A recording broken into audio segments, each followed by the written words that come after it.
여러분은 이런 경험을 해보신 적이 없나요? 밤인데 잠이 오지 않습니다. 내일은 일찍 일어나서 일하러 가야 되는데 뇌는 우주에 얽힌 중요한 의문에 해답을 얻고자 끊임없이 움직이고 있습니다. 하늘에는 몇 개의 별이 있는 걸까요? 그것들은 모두 어떤 별들일까요? 그리고 만약 이 모든 별들이 한꺼번에 폭발해버린다면 어떤 일이 벌어질까요? 안녕하세요. 토픽은 이런 있을 수 없는 상황을 시뮬레이션하는 것이 특기입니다. 이번에는 여러분들을 위해 그런 시나리오를 준비해봤습니다. 그럼 공상을 펼쳐나가 보겠습니다. 시작해볼까요?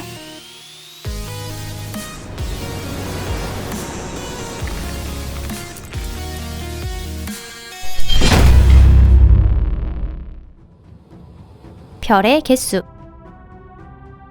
백사장의 모래알이나 하늘에 뜬 별의 수를 헤아리지 못하는 것처럼 당신에 대한 내 사랑은 감히 잴 수 없소. 스톱. 이런 진부한 문구는 그만 잊고 어쨌든 하늘에 있는 별이 몇 개인지 세어봅시다. 물론 한가하다면 하늘을 올려다보며 직접 세어보는 것도 가능합니다. 다만 이 경우의 별의 수는 외부 조건에 따라 상당히 달라질 것입니다. 예를 들어 맑은 날의 도시 중심부에서는 최대 수백 개의 별을 관찰할 수 있지만 산에 오르면 그 수는 수천 개가 됩니다. 이 경우엔 여러분의 시력에 따라 또 달라집니다. 시력이 그다지 좋지 않다면 별은 그다지 보이지 않을 것입니다. 별에서도 등급, 즉 별의 밝기라는 개념이 있습니다.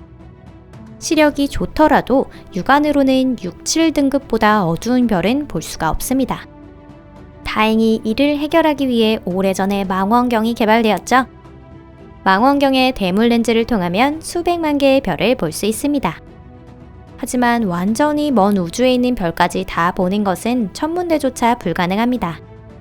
가장 최근 추정치에서는 관측 가능한 우주 내에서 10의 11승 또는 12승의 은하가 존재한다고 합니다. 또 그 각각의 은하에서는 10의 11승 또는 12승의 별이 있습니다. 은하와 별의 수를 세어보면 터무니없는 숫자입니다. 10 뒤에 공이 22개 또는 24개가 붙습니다. 이 무한에 가까운 0의 수는 상상하기도 어렵습니다. 하지만 실제 별의 수는 그보다 훨씬 많기 때문에 별과 같은 수의 모래알은 아마도 지구상의 백사장에는 들어가지 못할 것입니다. 그 때문에 천문학자는 별의 수를 결코 정확히 셀 수 없으며 아마 별의 수에 대해서 묻는다면 별은 매우 많이 있습니다 라고만 대답할 것입니다. 별의 일생. 모든 별은 일생을 마칠 때 폭발한다고 생각하는 분이 계시지만 다 그렇지는 않습니다. 별의 일생은 훨씬 다양하게 존재하며 어떠한 최후를 맞게 되는지는 무엇보다 먼저 그 질량에 따라 달라집니다. 큰 별일수록 중심부에서 수소를 연소하며 장수한다고 생각할 수 있지만 별의 진화에는 독자적인 법칙이 있습니다. 별은 클수록 빨리 타버립니다. 작은 별의 수명은 매우 길기 때문에 그런 별이 생애를 마친 모습을 지금까지 관찰한 적은 한 번도 없습니다. 우주의 나이가 137억 년인데요. 우주의 역사 초기에 태어난 별들 중에는 아직 소멸될 기미가 없는 별도 많이 있답니다. 그런 별의 죽음이 어떻게 되는지에 대해서는 정확히 알 수 없지만 질량이 태양의 절반인 적색외성은 에너지를 모두 탕진한 뒤 조용히 모습을 감춥니다. 한편 중간 정도의 질량을 가진 별은 수소가 다 타버리면 헬륨이 타면서 적색 거성 크기까지 팽창합니다. 이 단계에서 별의 생존 기간은 비교적 짧고 그 다음은 역시 질량에 따라 다르며 백색외성, 중성자별, 혹은 블랙홀의 세 가지 시나리오를 생각해 볼 수 있습니다. 그리고 이 중 마지막 두 가지 경우만 진화의 최종 단계에서 초신성 폭발이 기다리고 있습니다. 초대 질량성 역시 최종적으로는 중성자별 또는 블랙홀이 되지만 이 경우 초신성 폭발은 훨씬 강력합니다. 초신성 폭발에 충격파가 생기며 우주 공간에 가스와 먼지가 방출됩니다. 이는 무척 강력하고 무서운 대변동이지만 우주 속에는 더 대단한 것이 준비되어 있습니다.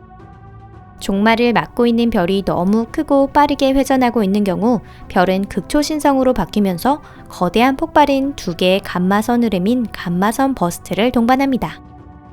그것은 레이저 광선과 닮아서 진행 방향에 있는 것을 다 말소시켜버립니다. 그 일에 대해서는 이미 다른 영상에서 말씀드린 적이 있습니다. 즉, 보시다시피 모든 별이 다 폭발하는 것은 아닙니다. 지구와 가장 가까운 초신성의 유력 후보는 수백 광년 떨어진 곳에 위치하고 있으며 모두 가까운 장래에 폭발할 예정은 없습니다.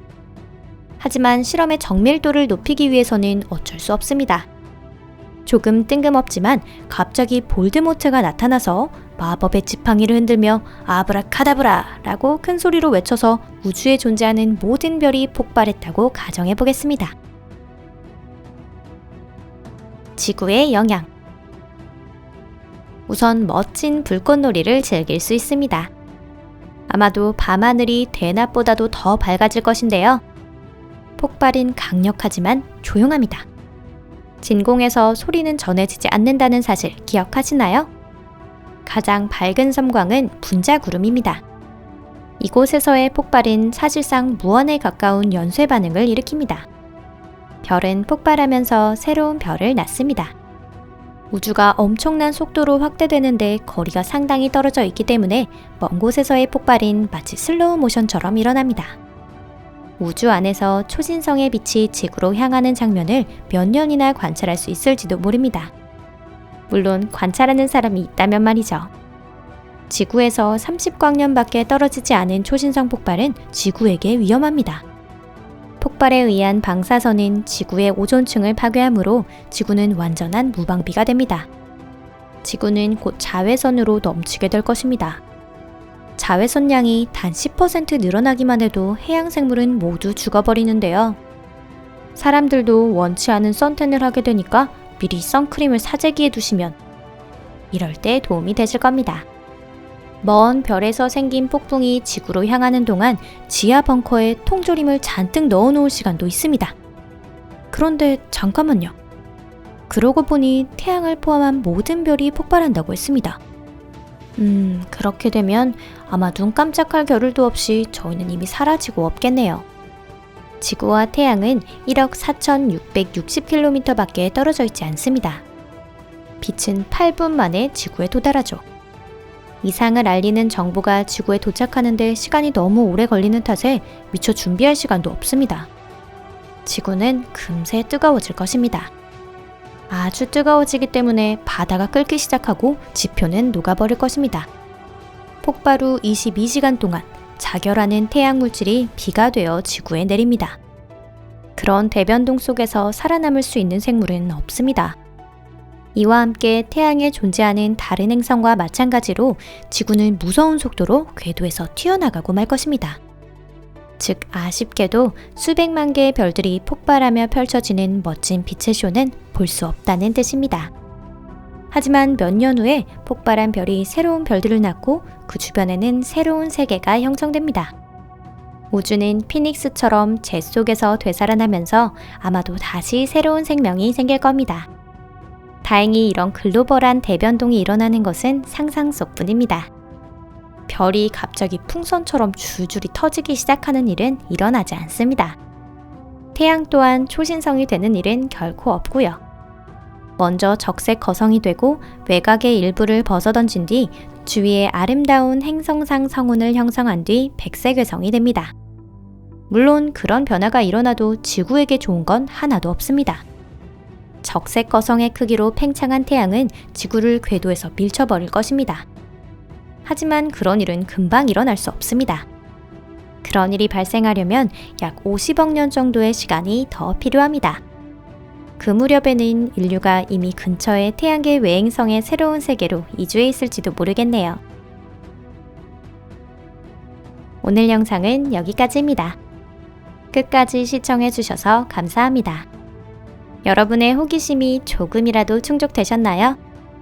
이외에도 함께 공상하고 싶은 테마가 있으시다면 언제든지 댓글로 남겨주세요. 재미있는 주제는 반드시 저희 채널에서 다루겠습니다. 그럼 다음 영상에서 뵐게요. 안녕히 계세요.